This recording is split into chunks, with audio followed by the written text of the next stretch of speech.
안녕하십니까. 춘천 한마음교회 장재입니다. 저는 하면 된다라는 신념의 사람이었습니다.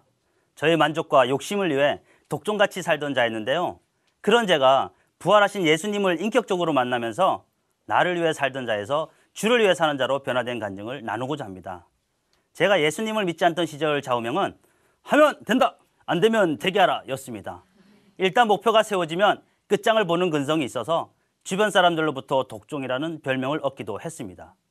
그만큼 무엇이든지 이왕 시작했으면 남들보다 더 잘해야 한다는 승부욕이 매우 강했기 때문에 매사에 완벽하려고 많은 노력을 했었습니다. 이러한 신념과 근성, 승부욕은 어릴 때부터 운동선수 생활을 하면서 자연스럽게 생긴 것 같습니다. 저는 초등학교 4학년 때부터 탁구 선수 생활을 시작했는데요. 시작하게 된 동기는 아주 단순합니다. 어느 날 선생님께서 너희들 열심히 운동하면 비행기도 타고 외국도 갈 수 있는데 한번 해볼 사람 있냐 하시는 거예요. 바로 저요 하고 손을 들었죠. 그런데 이것이 고생길인지 그때는 정말 몰랐습니다. 어린 마음에 비행기 한번 타고 싶어서 탁구부에 들어갔는데 처음부터 혹독하게 시키는 거예요. 그 중에서도 체력 훈련이 가장 힘들었습니다. 초등학교 때 줄넘기는 왜 그리 무거운지 몇 번 돌리면 팔이 아파서 못 하겠더라고요. 그런 제가 고등학교 때에는 2단 뛰기라고 한 번 도약해서 2번 돌리는 기술을 쉬지 않고 1000번까지 하는 기록을 세울 정도로 운동선수 시절 내내 혹독한 훈련을 하였습니다. 지금 주변 사람들에게 옛날 얘기를 하면 믿지를 않더라고요. 진짜 했다니까요. 그뿐만이 아닙니다. 체력 훈련의 강도는 학년이 올라가면서 점차적으로 높아져만 갔습니다. 웨이트 트레이닝부터 시작해서 인터벌, 서키트, 산악훈련, 마라톤 등 자신의 한계를 극복하는 훈련을 참 많이도 했습니다. 그 시절에는 힘들고 하기 싫다고 그만둘 수 있는 분위기가 아니었어요. 운동선수 경험이 있으신 분들은 잘 아실 텐데요. 운동부에 들어갈 때는 자기 마음대로 들어갈 수 있지만 나갈 때는 학교 동의 없이는 안 되었죠. 그렇다고 부모님께 빼달라고 하소연해봐야 돌아오는 답변은 참고 이겨내야 성공한다는 말씀뿐이었습니다. 힘든 훈련을 하다 보면 요령도 피우게 되고 체력이 딸려서 잘 되던 기술도 안 될 때가 있잖아요. 그때마다 여지없이 돌아오는 것은 얼차례와 몽둥이였습니다. 그 시절에는 맞지 않으면 성공할 수 없고 맞지 않으면 이길 수 없다라는 명언 아닌 명언이 운동 세계에서는 통용되고 있었어요. 어느 날 다른 팀과 친선 경기를 하다가 이길 수 있는 경기를 졌다고 얼마나 많이 맞았는지 엉덩이가 피가 나서 며칠 동안 앉아서 식사를 못한 적도 있었습니다. 이때 저는 깨달았습니다. 맞지 않으려면 무조건 이겨야 한다는 것을요. 게다가 치열한 경쟁은 매일이었습니다. 상대팀 선수뿐만 아니라 같은 팀 동료들과 보이지 않는 순위쟁탈전은 저에게 엄청난 스트레스를 주었죠. 승자만이 인정받는 냉혹한 승부의 세계였기 때문입니다. 특히 각종 대회를 앞두고 출전 선수를 선발하는 팀 내 리그전을 하는데요. 이때에는 선후배 관계도 없이 아주 치열합니다. 순위에 들지 못하면 대회에 출전하지 못하고 남아서 숙소나 지켜야 하는 처량한 시세가 되는 것이죠. 보시다시피 제가 신체 조건이 좋은 것도 아니잖아요. 그렇다고 운동신경과 체력이 타고난 것도 아니기 때문에 새벽서부터 밤늦게까지 혼자 남아서 개인 훈련을 독하게 할 수밖에 없었습니다. 그렇지 않으면 도저히 목표를 이룰 수 없겠더라고요. 고등학교 때 저의 목표는 전국대회 우승과 국가대표였습니다. 목표를 위해 주변 환경과 상황을 탓할 여유조차 없이 앞만 보고 달려갔습니다. 그 결과 고등학교 2학년 때 전국체전에서 개인전 준우승을 시작으로 고3 때 전국대회에서 우승도 해봤고요. 청소년 국가대표가 되어서 가슴에 태극마크를 다는 영광도 맛보았습니다. 이때 처음으로 하면 된다라는 좌우명이 성취되는 기쁨을 누리기도 했습니다. 그 시절에는 유니폼이나 단복에 태극마크를 달고 대회에 출전한다는 것은 엄청난 상징성을 가지고 있었습니다. 개인의 영광뿐만 아니라 국가를 대표하는 자긍심과 애국심이 발동하여 더욱더 열심히 하는 계기가 되기도 했습니다. 1989년 8월 고3 때인데요. 드디어 제가 비행기를 탔잖아요. 어린 시절 매일같이 꿈에 그리던 그 비행기를 타고 헝가리 부다페스트에서 열린 세계 청소년 탁구 대회 국가대표로 출전하였는데요. 신체 조건이 월등한 서구 선수들의 강력한 파워에 살짝 주춤하였지만 반박자 빠른 펀치 플레이와 포기하지 않는 끈기로 탁구 강국인 스웨덴, 헝가리, 중국 선수들을 차례로 물리치면서 개인 복식 준우승, 개인 단식 3위라는 좋은 성적을 거두게 되었습니다. 세계대회에서 메달을 획득하니까 여러 대학과 실업팀에서 스카우트 제의가 들어오더라고요. 그러나 저는 오직 체육교사가 되는 것이 중학교 2학년 때부터 꿈이었기 때문에 국립사범대학 체육교육과를 선택하게 되었습니다. 그때만 해도 국립사범대학을 졸업만 하면 교사로 의무 발령을 내준다고 해서 입학을 했는데, 아니 이게 웬일입니까? 헌법재판소에서 유형 판결이 나온 겁니다. 교사 채용 시험인 임용고시에 합격해야만 교사가 될 수 있다는 거예요. 순간 앞이 캄캄해지더라고요. 그 지긋지긋한 경쟁을 또다시 해야 한다고 생각하니까 정말 미칠 것만 같았습니다. 초등학교 때부터 오로지 운동만 하느라 정규 수업을 제대로 받아본 적이 별로 없던 저로서는 중대한 결단이 필요했습니다. 대학 3학년 때인데요. 임용고시 준비 때문에 더 이상 운동을 못하겠다고 코치와 선배들에게 얘기했다가 엄청 맞았죠. 그때 맞으면서도 이때 아니면 공부할 수 있는 기회가 없겠다는 생각이 들어서 내 인생 책임질 거야! 라고 소리치다가 강목으로 머리를 맞아서요. 피가 터지는 바람에 응급실에 업혀가기도 했었죠. 제가 생각해도 저는 정말 독한 놈이었습니다. 이렇듯 죽을 고비까지 넘기는 우여곡절 끝에 임용고시를 준비하게 되었는데요. 한 선배가 이렇게 얘기하더라고요. 제이야, 난 너를 믿는다. 그러나 시험에 떨어지면 나와 동문들 얼굴 볼 생각 하지 마라. 열심히 해서 꼭 다시 만나자 라고 말하더라고요. 그 말을 들으면서 각오를 했죠. 나를 믿어준 선배를 실망시키지 않아야겠다는 생각과 꼭 합격해서 저와 같은 운동선수 후배들에게 길을 열어줘야겠다는 생각이 들더라고요. 이때부터 저의 근성과 승벽은 다시 나오기 시작했습니다. 임용고시 준비하는 동안 하루가 멀다 하고 매일같이 마시며 좋아했던 술도 끊고 친구 없이 못 사는 제가 친구들도 만나지 않으면서 시험 준비에 올인을 했습니다.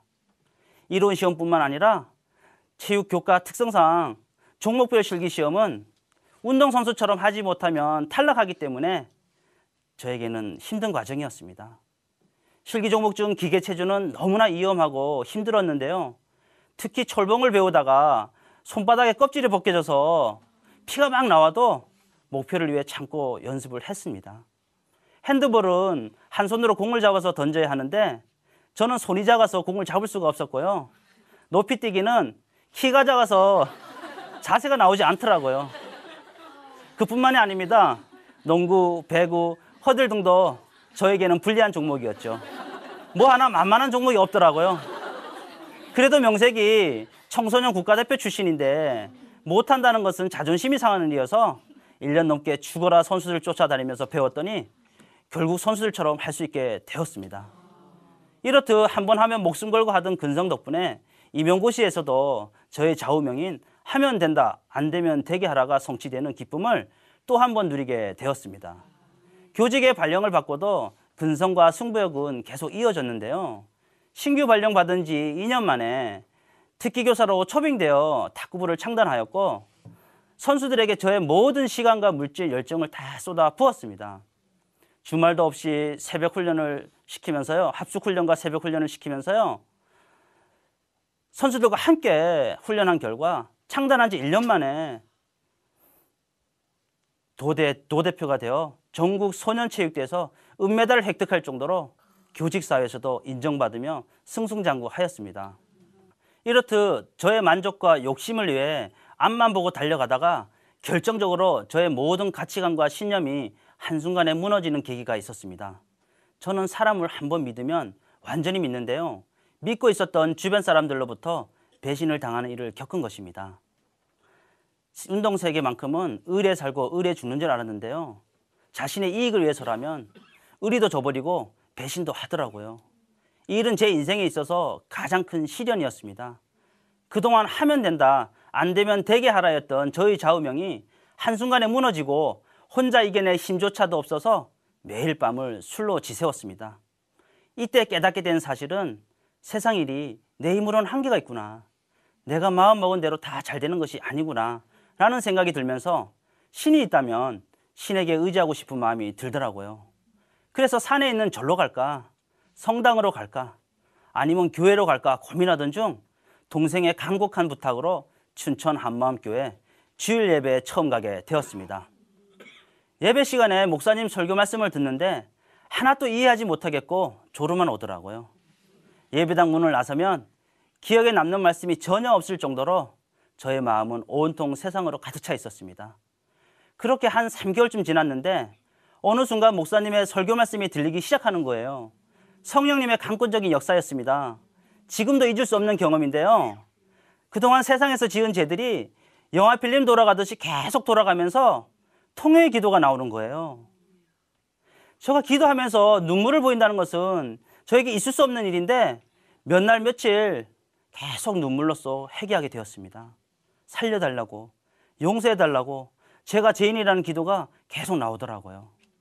그날 주일 설교 말씀 중에 요한복음 3장 16절 말씀이 저의 마음에 그대로 임했던 것입니다. 하나님이 세상을 이처럼 사랑하사 독생자를 주셨으니, 이 말씀이 선포되는데요. 세상이라는 단어에 저의 이름인 장제이가 들어가면서 하나님이 장제이를 이처럼 사랑하사 독생자 예수님을 이 땅에 보내시어 십자가에 달려 죽기까지 내어주신 아버지 하나님의 사랑이 보이면서 저희 마음이 무너지듯 아팠습니다. 이것은 단순히 감정의 변화가 아니었습니다. 예수님이 부활하셨다는 증거를 통해 하나님의 사랑이 확증되는 순간이었습니다. 십자가와 부활 사건은 그 누구도 부정할 수 없는 역사였다는 것이 저의 믿음을 흔들리지 않게 만들었습니다. 성경에만 기록되었다면 저는 아마 부활을 믿지 못했을 것입니다. 그런데 성경뿐만 아니라 세계 역사책에 기록된 사실이기 때문에 믿을 수밖에 없었습니다. 초, 중, 고등학교 교과서와 사회과부도 연대기표, 그리고 백과사전 등 수많은 서적에 예수님이 4대 성인 중 한 분이시며 십자가에 달려 죽은 지 3일 만에 무덤에서 부활하셨다고 기록되어져 있는 것을 보면서 정말 다시 살아나셨구나, 예수님이 하나님이 맞구나 감격하지 않을 수 없었습니다. 그동안 안개처럼 뿌옇게만 보였던 하나님의 실존이 선명해지기 시작했습니다.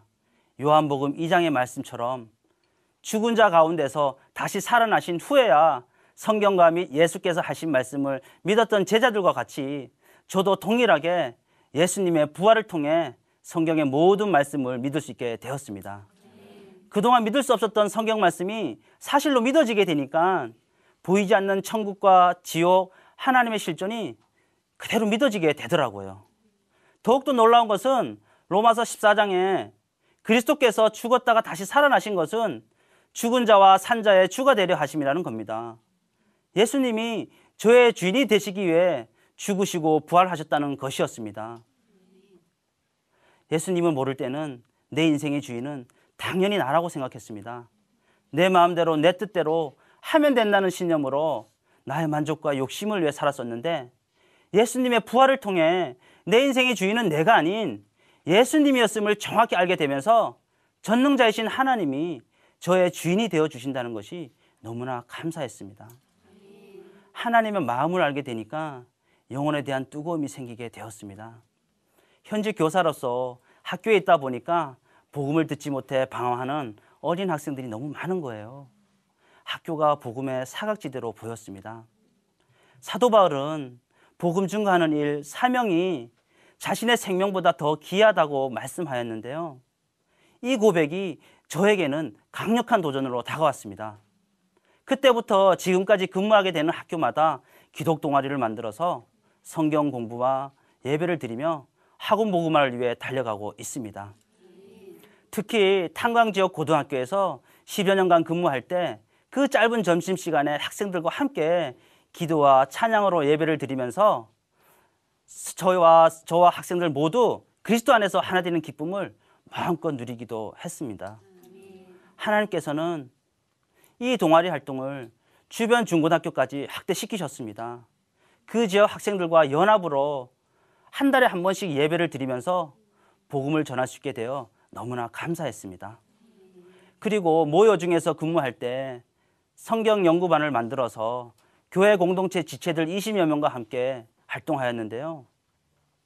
많은 핍박과 조롱이 있었지만 오직 영혼을 살려야 한다는 마음이 부어지니까 두려움이 떠나가더라고요.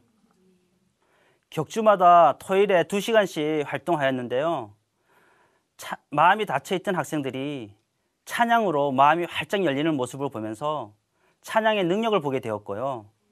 대여섯 명씩 분반하여 복음을 전하였는데 이때 성령님께서 우리 학생들을 얼마나 사랑하셨는지 그동안 자신이 주인 되어 자기 마음대로 살았던 죄를 학생들에게 회개하게 하셨고 마음의 주인으로 영접하겠다는 고백을 간증으로 기록하게 했던 놀라운 하나님의 역사가 있었습니다. 그리고 제게 6명의 딸이 생기는 사건이 있었는데요. 학교에서 흡연으로 문제가 심각해지자 교장 선생님께서 흡연하다 걸리는 학생들은 모두 장재희 선생님한테 맡겨서 징계 프로그램을 실시하라고 전체 직원 회의 시간에 일방적으로 선포하셨는데요. 순간 당혹스럽기도 하고 퇴근 시간이 늦어지고 피곤한데 하는 마음도 들었지만 순종하는 마음으로 교육하기로 하였습니다. 며칠이 되지 않아 학교 문제아 6명이 흡연으로 걸려서 저에게 왔는데요. 이 학생들은 단 1분도 집중할 수 없고 단 1분도 앉아있을 수 없었습니다. 이 학생들에게 4주간 매일 1시간씩 방과 후에 성경 읽기를 통하여 복음을 전하였는데 놀랍게도 변화되기 시작하는 거예요. 그동안 자신이 주인 되어서 담배도 피우고 친구도 괴롭히며 나쁜 짓을 하였다고 회개하면서 예수님을 모두 영접하겠다는 거예요. 너무 기뻐서 너희들이 거듭났기에 이제는 우리가 예수님 안에서 한 가족이 된 거야 라고 말하였더니 바로 아빠라고 부르더라고요. 순간 마음이 울컥하였습니다. 그리고 매일 아침마다 종례 시간이면 학생들이 교실 문 앞에서 그 덩치 큰 학생들이 아빠 보고 싶다고 기다리고 있는 거예요. 기분이 참 묘하더라고요. 그리고 복도에서 만나면 아빠라고 큰 소리로 부르면서 그 큰 등치 아이들이 저에게 달려와 안기기도 하였는데요.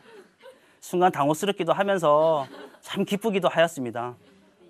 학교에서 복음을 전하는 일을 통해 하나님께서는 저에게 크리스찬 리더와 교육 선교에 대한 비전을 확고히 주셨습니다. 교사의 비전과 가치관이 학생들에게 그대로 영향을 끼친다는 사실을 알게 되면서 크리스찬 리더의 역량이 그 어느 때보다도 절실히 요구되는 시점임을 깨달았습니다. 요즘은 세상을 화려한 불빛으로 유혹하는 오징어 뼈와도 같습니다. 학교 현장에서도 변색된 불빛에 쏘가 달려드는 오징어같이 짧은 인생을 헛되게 살아가려는 어린 학생들이 너무나 많습니다. 부활의 복음만이 변색된 불빛과 어둠을 물리치게 하는 큰 불빛이며 영혼을 자유케 하는 큰 진리라고 확신합니다. 디모데전서 4장에 이런 말씀이 있더라고요. 육체의 연습은 약간의 유익이 있지만 경건은 범사에 유익이 있으며 금생과 내생에 약속이 있다는 말씀을 보면서 저는 결단하였습니다. 지난날 나의 만족과 욕심을 위해 육체 연습도 독종같이 목숨 걸고 했었는데 영원한 유익을 약속하신 나의 주 나의 하나님을 위해 못할 것이 없지 않습니까? 이제는 내게 능력 주시는 자에서 내가 모든 것을 할 수 있음을 믿기에 오늘도 내일도 주를 위해 달려가는 하나님의 보증수표가 되겠습니다. 감사합니다.